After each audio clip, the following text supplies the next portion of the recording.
Hello friends, स्वागत है आपका हमारे चैनल इजी स्टडी पे। तो फ्रेंड्स, आज के इस ऑसम वीडियो में हम मई मंथ के मोस्ट इंपॉर्टेंट करंट अफेयर्स के सीरीज को डिस्कस करेंगे। ये वीडियो इस सीरीज का पार्ट 4 है। अगर आपने प्रीवियस पार्ट्स नहीं देखा है तो उसका लिंक आपको डिस्क्रिप्शन बॉक्स में मिल जाएगा। और अगर आपको हमारे वीडियो का PDF चाहिए तो हमारे टेलीग्राम चैनल को ज्वाइन कर ले, जिसका लिंक आपको डिस्क्रिप्शन बॉक्स में मिल जाएगा। सो बिना किसी देरी के वीडियो को स्टार्ट करते हैं। Today's first question is, according to the Reserve Bank of India's annual report, what was the total value of the currency in circulation in India at the end of financial year 23? भारतीय reserve bank की वार्षिक report के अनुसार financial year 2023 के अंत में भारत में चलन में मुद्रा का कुल मूल्य कितना था?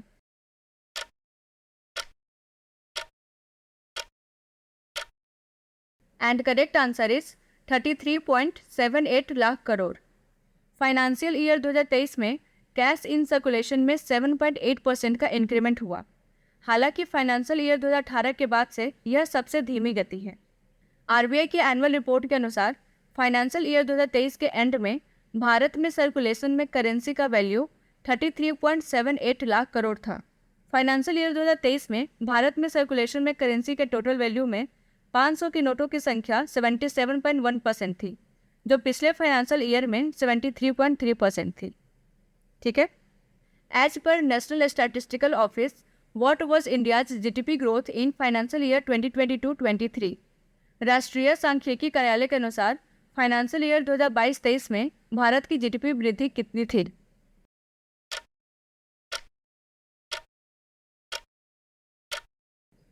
And correct answer is 7.20%। Financial year 2022-23 में इंडिया की GDP 7.2% की रेट से बढ़ी, जबकि फाइनेंशियल ईयर 2021-22 में यह 9.1% थी। Ministry of statistics and programme implementation ने कहा कि फाइनेंशियल ईयर 2022-23 में भारत की नॉमिनल GDP या GDP करेंट प्राइसेस पर 16.1% की दर से बढ़ी है। RBI ने फाइनेंशियल ईयर 2022-23 के लिए अपने एनुअल रिपोर्ट में कहा कि 2023-24 के लिए भारत की रियल GDP ग्रोथ 6.5% प्रोजेक्टेड है। Indian Institute of technology will open it's first ever overseas campus in which country? भारतीय प्रौद्योगिकी संस्थान अपना पहला विदेशी परिसर किस देश में खोलेगा?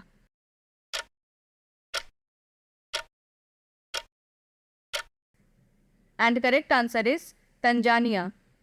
Indian Institute of Technology October 2023 में तंजानिया के जंजीबार में 50 undergraduate students and 20 masters students के एक बैच के साथ अपना फर्स्ट एवर ओवरसीज कैंपस को खोलेगा। जंजीबार में IIT मद्रास के नाम से नया IIT कैंपस को स्थापित किया जाएगा। सो टोटल 3 कैंपस है जो कि भारत के बाहर स्थापित किया गया है, जिसमें एक है अबू धाबी में, दूसरा है कुआलालंपुर में, एंड अब यह जंजीबार तीसरा IIT होगा जिसको भारत के बाहर स्थापित किया गया है। ठीक है। What was India's fiscal deficit for the financial year 2022-23? वित्तीय वर्ष 2022-23 के लिए भारत का राजकोषीय घाटा कितना था?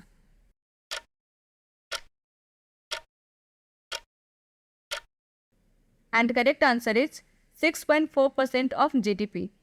लास्ट फाइनेंशियल ईयर के लिए सरकार का फिस्कल डेफिसिट एक साल पहले की GDP के 6.4% तक सीमित हो गया और सरकार के टारगेट को भी पूरा कर लिया। ठीक है। Recently a rare Indian mouse deer और spotted chevrotain has been seen in the Kanger valley national park. Kanger valley national park is located in which state? हाल ही में कांगेर घाटी राष्ट्रीय उद्यान में एक दुर्लभ भारतीय चूहा हिरन या चित्तीदार सेवरोटेन देखा गया है। कांगेर घाटी राष्ट्रीय उद्यान किस राज्य में स्थित है?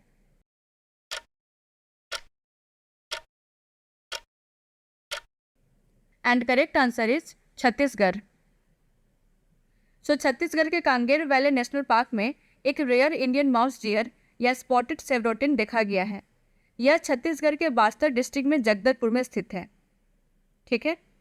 The national homeopathic conference Homeocon 2023 was inaugurated in which state? राष्ट्रीय होम्योपैथिक सम्मेलन होमोकॉन 2023 का उद्घाटन किस राज्य में हुआ?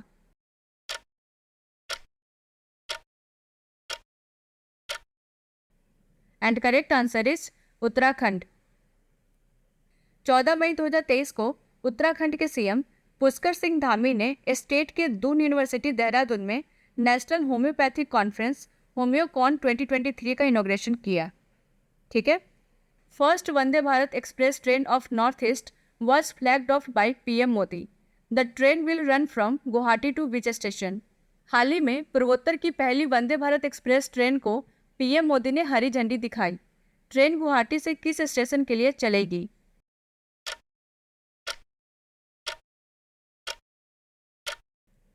And correct answer is new Jalpaiguri. प्रधानमंत्री नरेंद्र मोदी ने असम की पहली वंदे भारत एक्सप्रेस ट्रेन को हरी झंडी दिखाई। यह गुवाहाटी और न्यू जलपाईगुड़ी के बीच 411 किलोमीटर की दूरी को 5.5 घंटे में कवर करेगी, जिससे सबसे तेज गति वाली ट्रेन द्वारा वर्तमान में जर्नी टाइम काफ़ी कम हो जाएगा। ठीक है। Who has been appointed as the brand ambassador of Indian mattress brand Duroflex. भारतीय गद्दा ब्रांड ड्यूरोफ्लैक्स का ब्रांड एम्बेसडर किसे नियुक्त किया गया है?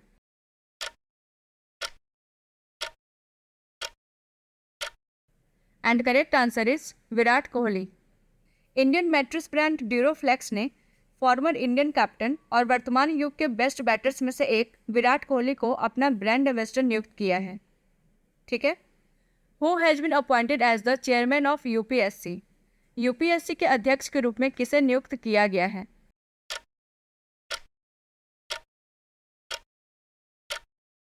And correct answer is Manoj Soni. Manoj Soni को यूपीएससी के नए चेयरमैन के रूप में अपॉइंट किया गया है। ठीक है। Which bank has recently appointed Shri Krishnan Harihar Sharma as the MD and CEO of the bank. हाल ही में किस बैंक ने श्री कृष्णन हरिहर शर्मा को बैंक का एमडी और सीईओ नियुक्त किया है?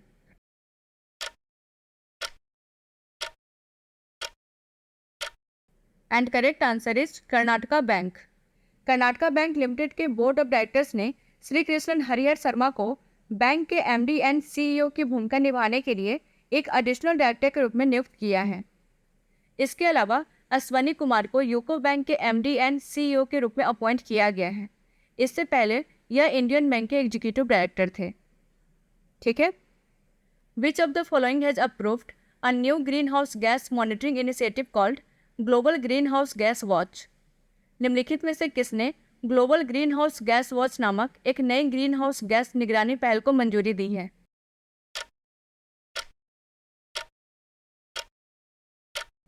And correct answer is world meteorological Congress.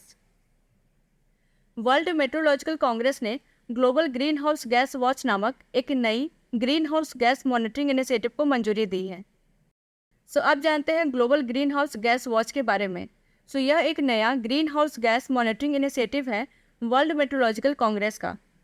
यह मॉडलिंग और डेटा एसिमुलेशन कैपेबिलिटीज के साथ साथ एक छत के नीचे सभी स्पेस बेस्ड और सरफेस बेस्ड ऑब्जर्विंग सिस्टम्स के तहत एक इंटीग्रेटेड ऑपरेशनल फ्रेमवर्क प्रदान करते हुए क्रिटिकल इंफॉर्मेशन गैप को भर देगा। ठीक है।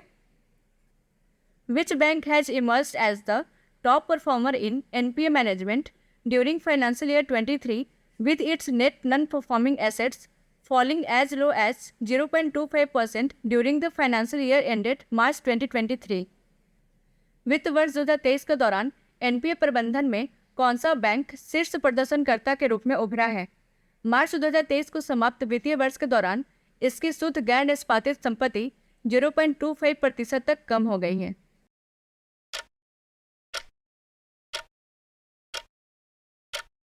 And correct answer is bank of Maharashtra.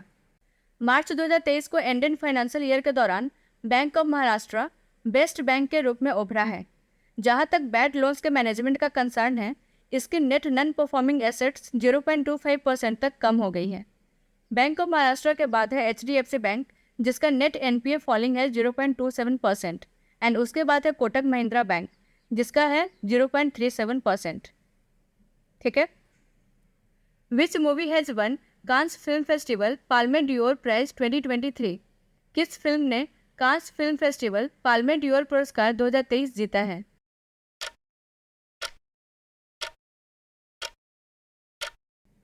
And correct answer is anatomy of a fall.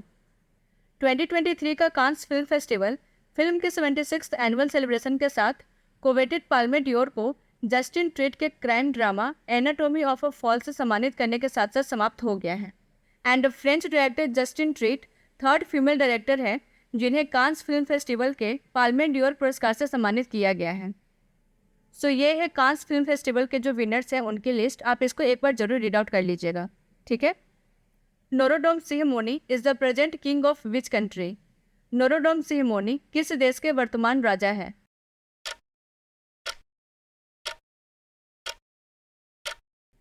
And correct answer is Cambodia.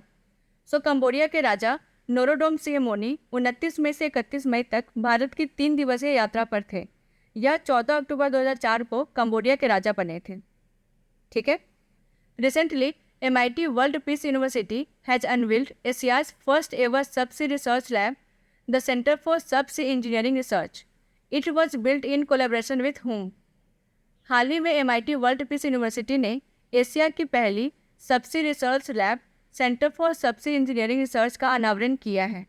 इसे किसके सहयोग से बनाया गया था?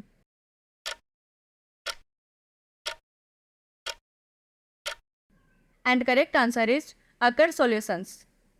एक ग्राउंड ब्रेकिंग डेवलपमेंट में MIT वर्ल्ड पीस यूनिवर्सिटी ने एशिया की पहली subsea research lab centre for subsea engineering research को अनवील किया है।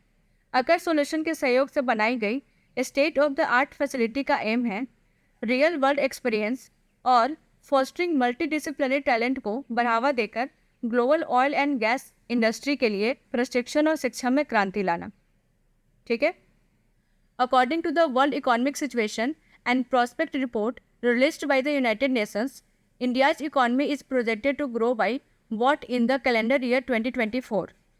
संयुक्त राष्ट्र द्वारा जारी विश्व आर्थिक स्थिति और संभावना रिपोर्ट के अनुसार कैलेंडर वर्ष 2024 में भारत के अर्थव्यवस्था के कितने % तक बढ़ने का अनुमान है?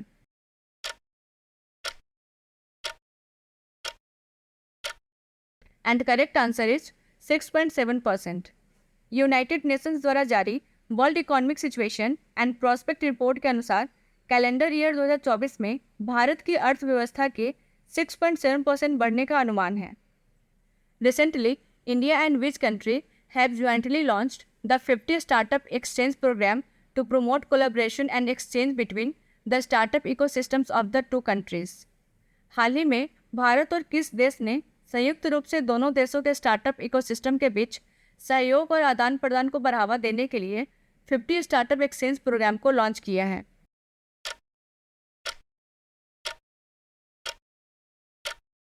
And correct answer is Bangladesh.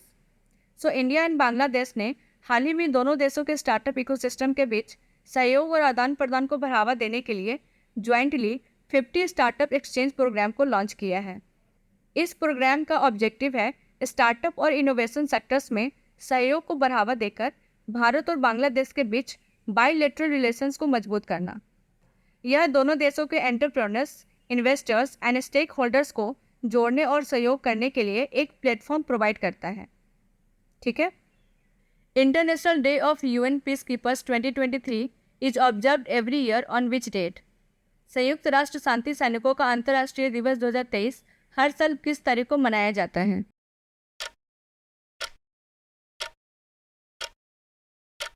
And correct answer is 29 मई। 75 ईयर से यूनाइटेड नेशंस के पीस कीपर्स ने दुनिया की सबसे fragile political and security situations में शांति लाने के लिए काम किया है।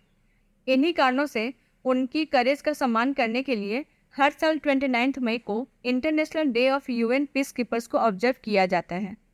इस ईयर यानी कि 2023 का international day of UN peace keepers का 75th एनिवर्सरी था, जिसका थीम था पीस बिगिंस विथ मी, ठीक है।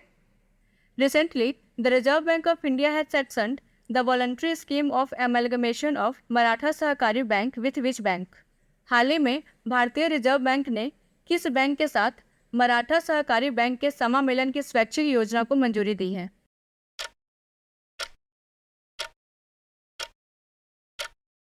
And correct answer is Cosmos cooperative bank. RBI ने कॉस्मोस कोऑपरेटिव बैंक के साथ मराठा सहकारी बैंक के अमालगमेशन की वॉलंटरी स्कीम को सैंक्शन कर दिया है। यह स्कीम 29 मई 2023 से इफेक्ट में आ गया है। सेंट्रल बैंक ने मराठा सहकारी बैंक को 31 अगस्त 2016 को बैंकिंग रेगुलेशन एक्ट 1949 की धारा 35 के तहत रखा था, जिसकी स्थापना 1946 में हुई थी और इसकी 7 ब्रांचेस मुंबई में हैं। ठीक है। Recently prime minister Narendra Modi released which denomination value coin to commemorate the inauguration of Naya Sansad Bhavan, the new parliament building. हाल ही में प्रधानमंत्री नरेंद्र मोदी ने नए संसद भवन के उद्घाटन के उपलक्ष्य में किस मूल्य का सिक्का जारी किया है?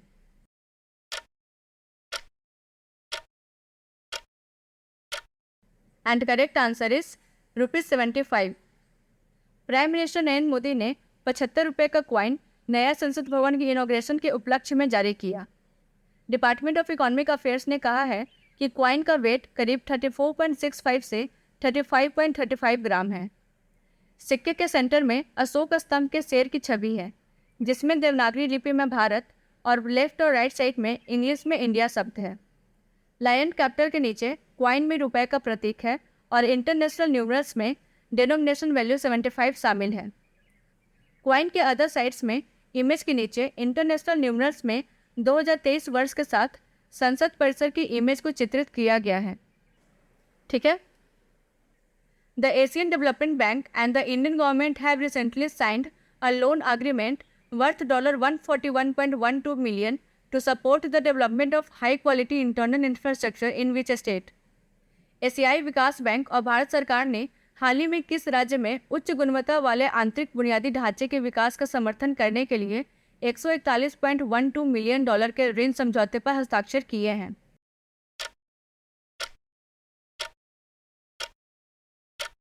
And correct answer is Andhra Pradesh. Asian development bank और इंडियन गवर्नमेंट ने हाल ही में आंध्र प्रदेश में हाई क्वालिटी इंटरनल इंफ्रास्ट्रक्चर के विकास का समर्थन करने के लिए $141.12 मिलियन के लोन अग्रीमेंट पर साइन किया है। स्टेट के अंदर 3 इंडस्ट्रियल क्लस्टर्स में roads, water supply system and electricity distribution network के निर्माण के लिए फंडिंग का यूज किया जाएगा। ठीक है। Thank you for watching this video. I hope ये वीडियो आपके लिए यूजफुल रहा होगा। अगर आपको ये वीडियो अच्छी लगी हो तो प्लीज़ वीडियो को लाइक करें, चैनल को सब्सक्राइब करें एंड अपने फ्रेंड्स के साथ शेयर करना ना भूलें। इस सीरीज़ का नेक्स्ट पार्ट बहुत जल्दी चैनल पर अपलोड कर दिया जाएगा। तब तक के लिए good bye and take care.